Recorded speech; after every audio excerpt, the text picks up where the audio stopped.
გუშტელი ტრაგედია, რომელიც ძალიან კარგად ავლენს რაღაც ბევრ პრობლემას. ძალიან ცხადია, რომ აი უბრალოდ ცხადია, რომ პასუხისმგებლობა ამ ყველაფერზე მერიაზეა.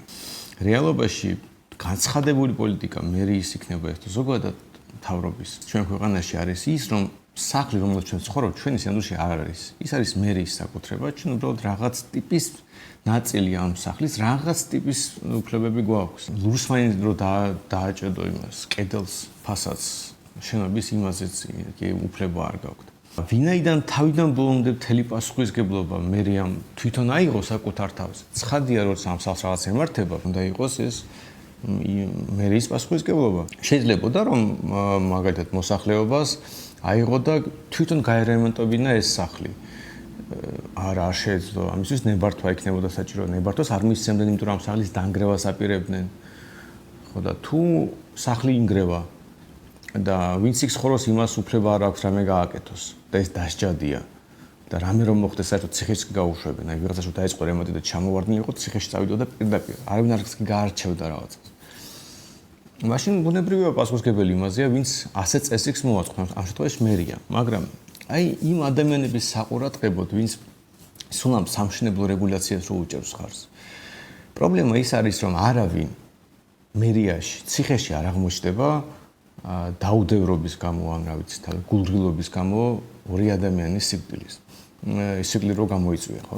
ნებისმიერ შემთხვევაში ეს რო ყოფილიყო რაიმე ადეკვატური წესრიგი, ვიღაც პასუხისმგებელია ამ შემთხვევაში. სწორ წესრიგში პასუხისმგებელი უნდა ყოფილიყვნენ მფლობელები, ანუ სახლი თუ კერძო საკუთრებაშია, თუ საკუთრებას რამე შინაარსი გააჩნია, ჩემი მანქანით რაღაც რო გავაკეთო, ვიღაცას რო ზიანი მივაყენო, ხო მე ვარ პასუხისმგებელი. ზუსტად იგივენაირად სახლი რო კერძო საკუთრებაში ყოფილიყო, მაშინ მესაკუთრეები იქნებოდნენ პასუხისმგებელი ამ ყველაფერზე. თავის სახლის გამართულობაზე, თუ რამე ზიანზე რომელიც შეიძლება სხვას მიაყენონ, მაგრამ ეს სახლი სიამდვილეში მერიის პასუხისმგებლობის საკითხი იყო ჩვენივე წესრიგით. და მერია იყო ვალდებული, ამიტომ საბოლოო ჯამში რაც მოხდა მერიის პასუხისმგებლობა, მაგრამ დაისჯება ვინმე თუ არა.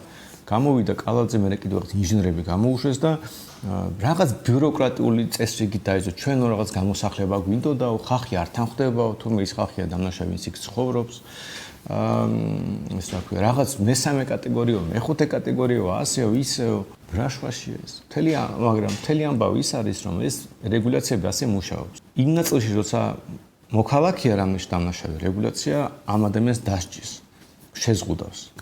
მაგრამ იმ ნაწილში, როცა რეგულაციების გამო რამე გაგუჭდა, მთავრობა არასოდეს იქნებოდა დამნაშავე. მე არ მახსენდება მართლა სერიოზული რაღაც სიტუაცია, ტრაგედია, რომლის შედეგად მერიის მაღალჩინოსანი მაგალითად ციხეში წავიდა, იმიტომ რომ აი ასეთი წესრიგი მოაწყო ამ მშენებლობაში ან რაღაც პარკებში, ან ასე შემდეგ.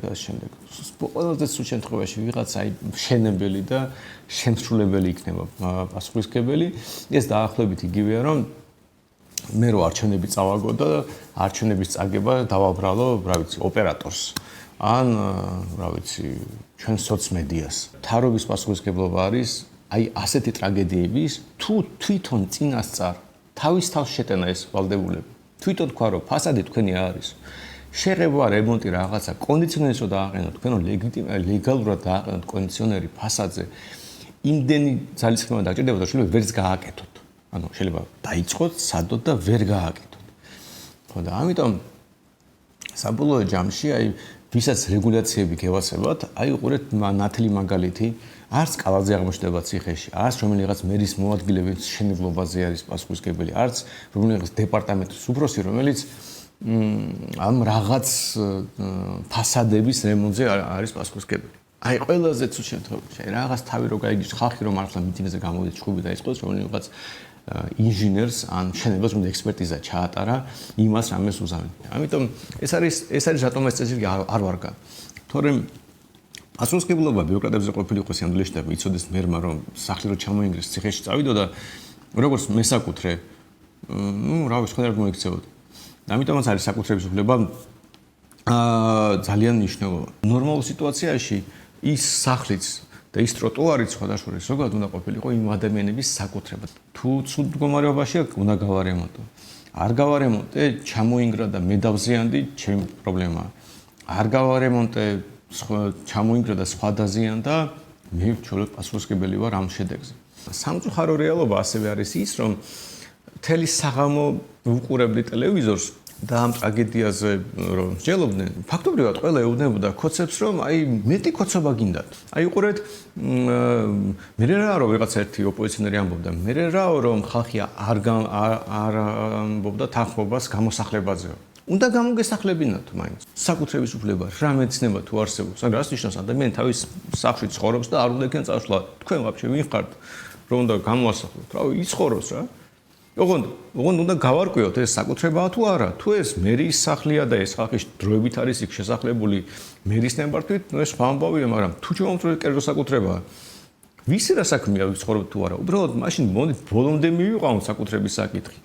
ეს სახლი ბოლომდე ამ ხალხს გადავცეთ და რაც უნდა ის გავუკეთებიათ.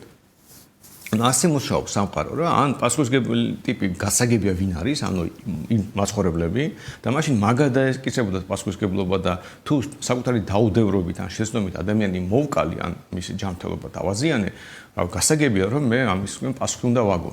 და ციხეში აღმოჩნდება და დარწმუნებული ვარ, ეხლა ვინის მოსაკუთრეები, ვინც აი ეს დაუშვა, რომ ეს მათი საკუთრება ყოფილიყო. თუ არ ვაღიარებ საკუთრებას და ვამბობთ რომ კერძო საკუთრება ბროტებაა და კომუნისტები ხართ, ოკეი, მაშინ მერია დამნაშავე და მერი უნდა იჯდეს ციხეში. ნუ რა გვერდებოდი ამ ისტორიას, ერთი მხრივ რაღაც ადამიანური ტრაგედია, მეორე მხრივ რაღაც არადეკვატური ხელისუფლება, რომელიც ეუბრალოდ აი ამარზენად გაურბის ნებისმიერ პასუხისმგებლობას და დიდი სამბით მინისტრებით და მენერებით განან იქ ტრაგედიასთან და სახეებით გეგონება ძალიან განიცდიან. რა განიცდიან, კაცო, შენი პასუხისმგებლობა, შენ ხარ დამნაშავე, რომ ეს მოხდა, შენ მოაწყო ეს წესრიგი. ასე რომ, თავისთავად ის რაც მოხდა ამ კონკრეტულ წესრიგში კალდეს პასუხისმგებლობაა.